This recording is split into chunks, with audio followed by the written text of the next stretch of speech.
Simulan natin tong sa right side. So ito na tayo, tapos na. Meron na siyang pampadulas. So ngayon, papasok na natin to 12mm sa ating tenga. Yo, bago ang lahat, ako nga pala si Rolds at welcome sa aking channel. Kung gusto mo akong i-subscribe, nasa sayo yun. Maraming salamat. So, yung nga lang, nagbago po yung decision ko. Dati sabi ko hanggang 10 cm lang. Ngayon, gusto ko ulit siyang palakihin. Actually, bumili ako ng bago ngayon. 12mm yung bagong binili, no? So, palakihin natin to. Ito, kita nyo, diba?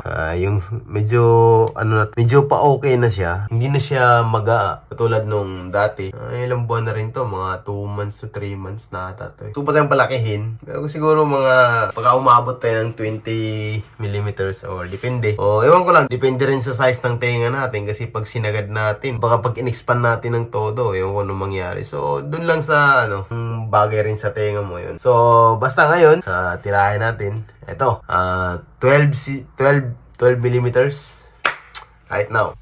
So guys, ito yung butas na ngayon, no? Bago nga pala yun. Yung mahirap kasi sa ganito, yun to. Mahirap nito kasi. Mahirap siya tanggalin. Kaya gumamot pa ako ng...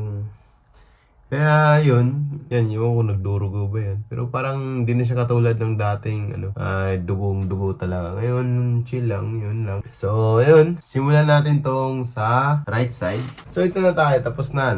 Meron na siyang pampadulas. So, ngayon, papasok na natin to 12mm sa ating tenga. Namumula siya guys kasi hindi yan dugo, mula lang.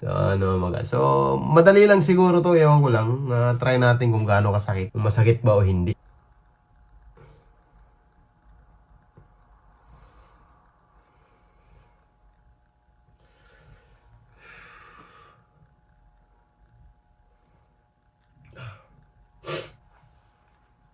So, ayun. Ang bilis. Napakadali lang, no? Ewan ko bakit. Hindi ko masasabing napakasakit. Kunti lang yung parang kirot. So, yun nga lang. Ito lang... Tatanggalin ko to kasi di ko gusto. Guys, napakadali lang guys. So, hindi siya masyadong masakit. Kala ko sobrang sakit ng 12. Yung pala hindi. So, kaya pwede na kayong magpunta pa ng 12. Kasi parang wala lang. Mas masakit pa siguro. Mas masakit pa yung 8. Yung 8mm. Grabe talaga. Parang napunit yung tenga ko. So, itong 12. Hindi ko masabing masakit. Wala lang eh. Gulat na nga ako. Parang napapikit lang ako konti. Kasi pinasok na siya. Yun nga lang. Yun lang. So, tanggalin ko muna to. So, ayan guys. Yan. Perfect.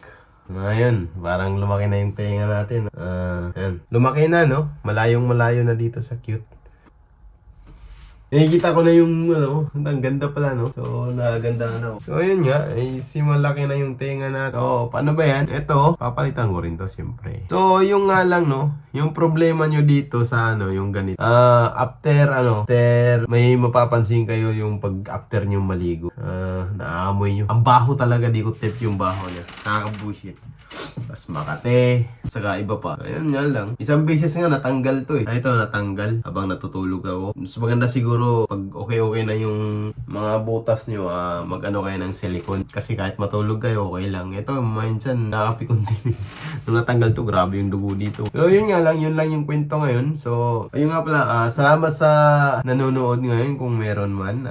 Ikaw, gusto mo magpalaki ng butas ng tenga, na sana makatulong din yung video. Nasa playlist po. Kung gusto mong idiretso ng 10, kung gusto mong idiretso ng 5, naka-playlist po yun. Pwede mong tingnan. Nasa sayo yun, kaibigan. Naka-jacket ako ngayon kasi medyo taglamig na dito ngayon eh. Salamat sa panonood. Hanggang sa muli. Paki-like po yung video kung nagustuhan nyo. At kung hindi naman, i-dislike nyo lang. Okay lang yun. Walang problema sa akin yun. So, ang basta, pala, sabi ko dati hanggang 12mm, hanggang 10mm. So, pasensya na. At yung nasa left side pala, di ko na papakita yung video para hindi masyadong So, ito na lang yung papakita ko sa inyo. Ito, papalitan ko ngayon. Hindi ko na papakita yung video. Hindi na ako magbibideo dito kasi para parehas lang din naman papalaki ng butas. Kaya right side na lang yung pinakita ko sa inyo. So, salamat sa mga nanonood. Basta, yun lang. Salamat.